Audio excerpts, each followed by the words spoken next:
This place is called Tel Azekah. This is the ancient city, Azekah. Okay, and why it was in this area?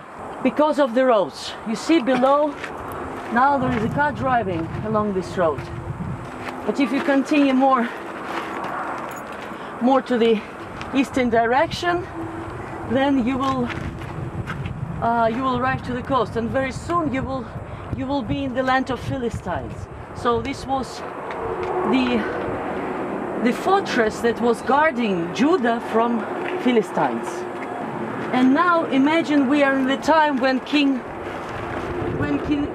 Saul hears the news that Philistines are gathering in the place in the Elah Valley between Soho and Azekah. So Saul brings his army to this area. For example, we are the citizens of Azekah, and we see the army below us of Philistines marching. What can we do? We cannot shoot them, not enough. It's too big, the distance is too big. We only can watch them passing by, and then you see the road continues. There is a greenish bus. It continues, go further, and there is a turn to the left, and it continues this direction. Okay, and that's actually the place of Elah Valley. The Elah Valley turns towards us and then turns around us, but the main part of Elah Valley is the turn of the modern road to the left after the yellow sign. You see the yellow sign?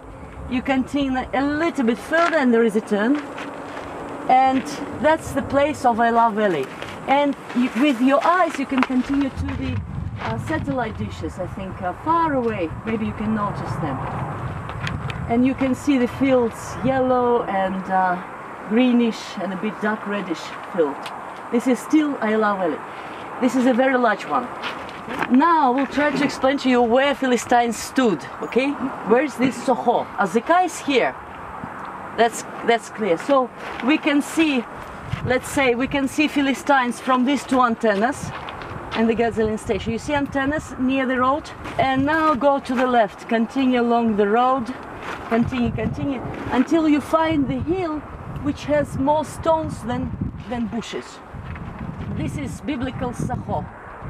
And you see also the place of the settlement. Okay, you see the whitish buildings of the settlement. Now with your eyes go to the left, and you will see the ruins on top of the hill. This is a new site discovered not so long time ago, and there are still many debates about it. But this is Khirbet Kayafa, and you can find some information on Google. The official stream would say this is Sha'araim, that we are going to read in the Bible very soon. We are going to read the verses. This is a biblical place, Sha'araim. And other scholars like Yigal Yadin would, Levin. It's another Levin. He believed that. This is actually the camp where King Saul stood. It's a small round construction, small wall with buildings inside and two gates. That's what makes people believe it's Sha'araim, which literally means two gates. But now I think it will be easier for you if we open the Bible, because believe me, if you open the Bible, you will remember all this story. 1 Samuel chapter 17. Now the Philistines gathered together their armies to battle, and were gathered together at Shocha, which belongeth to Judah. Now which Soho or Soho? This is the hill that has less plants, less bushes on it, but just more rocks. On the right side of the road, this is Soho, which belongs to Judah, and pitched between Shocho and Azekah, where we are, Azekah, in Ephes Damim. So this area, most probably the intersection of the roads, or maybe the area further, where the satellite dishes for some reason it was called Ephes Damin. Ephes can mean a circle, or it can mean zero. And Damim, which means blood, but in plural. So either you were not allowed to fight here, or no blood. Nobody knows, but Ephes Damim it's called.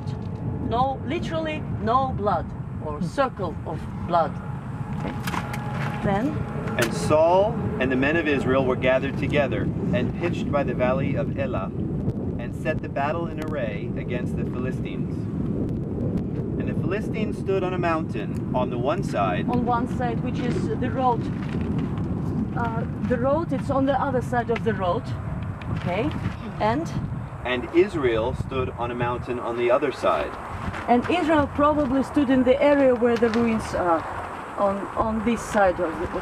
It's the ridge of the mountains on the other side of this road that goes beneath us, the closest to us. Okay. And there was a valley between them. So the valley, Ayala Valley, which means actually, literally, it means pistachio trees, terebinth. Today there is common pistachio, but in ancient times probably there were large Atlantic pistachios, very large trees, and probably because of that, in times of David they would call this area the Terebinth Valley. But today you cannot see those large Atlantic pistachios, only in some areas. And there went out a champion out of the camp of the Philistines named Goliath of Gath, whose height was 6 cubits and a span. About 3 meters, right? And God, the city was found. There is such a biblical city as God, and God willing, one day when they make it possible to more tourists to come there, or if you have the opportunity, we'll go there. Today it's called Tel Safi. It's not far from us. Okay, they found the real God. And he had a helmet of brass upon his head, and he was armed with a coat of mail. Okay, that's the. Sorry, I'm stopping you. Helmet. The word helmet. Here it says kova in Hebrew. Probably it's not a Hebrew word, but for example, you wear kova. You are wearing kova. You are wearing also kova, you would say. It's a hat. Or that's the first time in the Bible we hear this word. So probably this is a Philistine word that came into the Hebrew language, probably. So because we see just Goliath had a helmet, kova, okay? And it was from brass. How tall was he? Not in meters. How tall was he? Like in about 3 meters, I don't know, in feet. About 9 feet. 9 feet. 9 feet tall. Thank you. He had a helmet of brass and upon his head, and he was armed with a coat of mail. And the weight of the coat was 5,000 shekels of brass. And he had greaves of brass upon his legs, and a target of brass between his shoulders. So what you see mainly that his armor is made of copper, brass, it's not iron. Okay? I guess this is, you call it in English just copper brass. It's not so strong. But nevertheless, his forehead, his chest, and these parts of the body were shielded. Yes, were defended by these brass shields. Okay. And the staff of his spear was like a weaver's beam, and his spear's head weighed 600 shekels of iron. Now iron at this time was very rare. So that's and you can imagine Goliath and David, who had also an iron sword. Also King Saul, he had an iron sword. But all other army, they were having just simple copper instruments, copper weapons. Thank you very much. But here the Bible says that Goliath had iron spear. And one bearing a shield went before him. There are some theories that Goliath was a chariot, and if you're interested, maybe you can put search for Goliath chariots. So and you will find more details.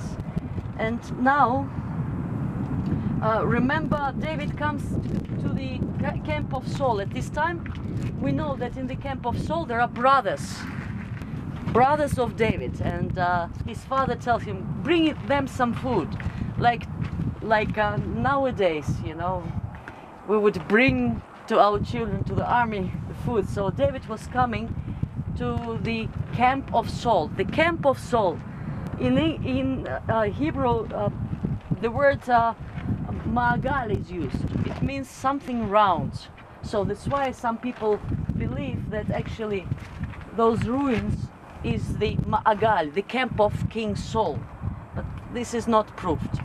Probably King Saul was exactly not far from us. Others would say that's further down where the dishes are, settlement dishes.